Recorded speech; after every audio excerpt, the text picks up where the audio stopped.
What's up guys, it's Darius, and today I'm bringing you guys a bunch of Final Fantasy 15 news and screenshots that just came out, I think yesterday, and actually some stuff that came out today.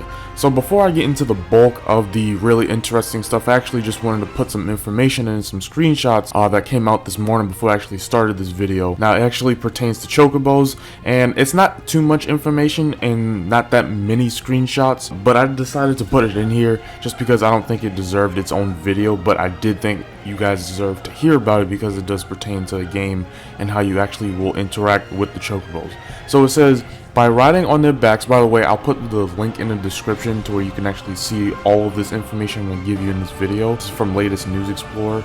They helped with all this news, so shout out to them for getting all these screenshots and all this information. But anyways, it basically says, quote, by riding on their backs, you can travel around the world at a faster pace. After you've met certain requirements, you'll be able to rent a Chocobo to ride. To rent a Chocobo, you'll need to pay a fee at the Chocobo ticket machine. In accordance with the number of days you want to keep the Chocobo, you'll receive a Chocobo flute item. So yeah, it's basically going to work as we probably expected it to. So after we probably are able to just find Chocobo in the wild, we'll eventually see these booths. We'll be able to go up for some reason where we don't have our car, or you know, there are terrain where we're not able to use the car. We'll just be able to rent these Chocobos, and obviously you'll probably have to rent one per person on the team. So now I actually wanted to get into the bulk of the news, the really interesting stuff. So recently, Square Enix released a bunch of information, and alongside that information, some HD screenshots of each piece of information they went over. So the first bunch of information actually pertains to equipment for the party. So it says, in the equipment menu, you can also change the equipment of Noctis' party members. Depending on your party members' weapons and commands, their battle strategy will change in a big way. Each character has completely different commands that they can use, which possess a wide variety of effects such as attack types and support types. The key to victory is utilizing this skillfully based on the enemy and situation. Then they go into main weapons and sub weapons. You can set one main weapon and one sub weapon for your party members. The category of weapons that can be set are fixed to both main and sub. And then they go into commands. You can set commands for your party members that you, the player, can trigger during battle. So it seems that even still, they're still continuing to get into, I guess, the customizing part of this game. Like, they're really getting deep into what you can control and how different they want things to be. They don't want it to be the same old. So like this game, you'll rarely ever see the same attacks, especially if you are utilizing different attacks for different weapons and different people in your team. So now the next thing they go into is the links, basically how the links change based on Noctis' equipment.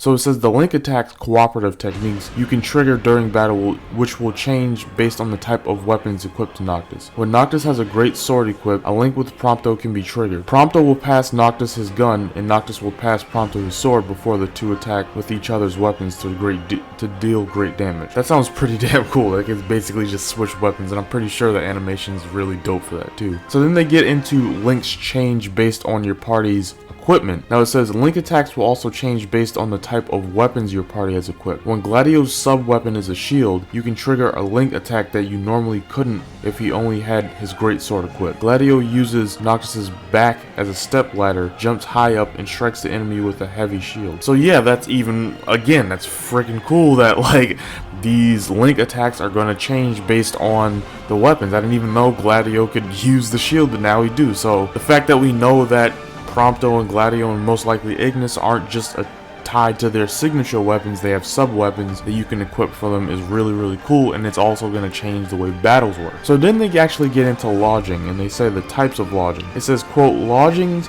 are indispensable to Noctis and company's journey and development. These places to stay can be classified into three categories: camps, trailer, houses, and inns.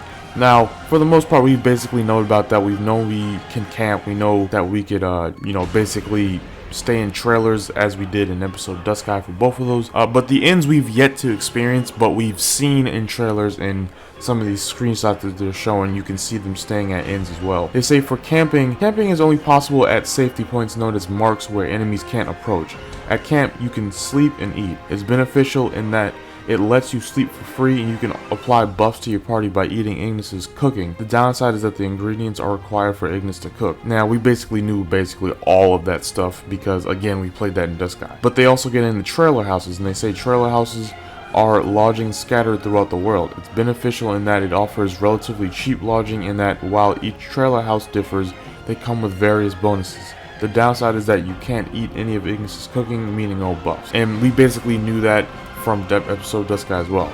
But now they actually get into inns, which we haven't really heard that much about. They said from plebeian motels to ultra high class resorts, there are a variety of inns scattered throughout the world. They're beneficial in that you'll get largely useful bonuses in addition to lodging. The downside is that it's relatively high in price and you can't eat any of Ignis's cooking, meaning no buffs. So it seems as though that inns are going to be, whether or not you stay in any of these lodging options depends on where you are.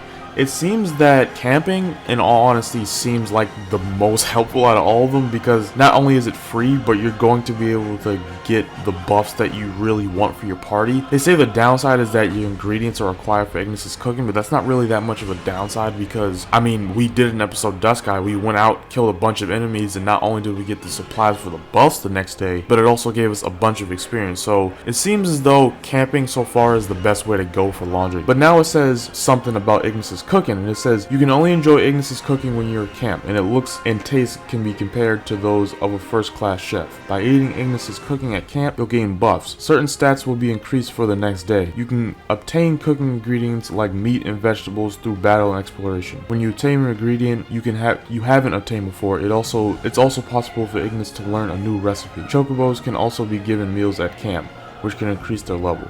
So yeah, that's pretty cool that we're actually able to feed the Chocobos as well, because it actually, again, furthers and deepens the customization and the amount of things that you're directly able to change in the game and actually buff for your adventure. And then the last thing they really get into is hotel and diner meals. It says at hotels and diners you'll be able to eat special meals that you won't be able to eat anywhere else. Since these include recipes not part of Ignis's lineup, be sure to check them out. So it seems as though there might be some meals that offer buffs that we might not really be able to either access earlier on in the game or access at all through Ignis, just due to them being exclusive to certain areas. So yeah, that's basically it for all of this info. I find it really interesting just because it really drives home the amount of customization we're gonna have for these characters and the amount of options in terms of buffs and how we want to actually buff our characters and how we actually want to change them. It's gonna be really cool. Like it seems as though even though we're only able to play as Noctis, in some way we're able to really get in deep with all of these other characters. And at first that really wasn't brought home, but these pieces of information have really brought home to me how much we're able to mess around with the other characters and really get them to actually differentiate their attacks every time we get into battle. But that's basically it for all the information now, guys. Let me know down in the comment section what was your favorite piece of information. Are you just as excited for me with how much they're really driving home how customizable everyone is, even though you're only able to play as Noctis? And let me know what you guys think of all that down below. I'll be down there discussing with you guys. If you enjoyed the video, please give it a like, share this information with other people, and if you enjoyed, please subscribe for more videos like this in the future, and I will see you guys next time. Thanks for watching.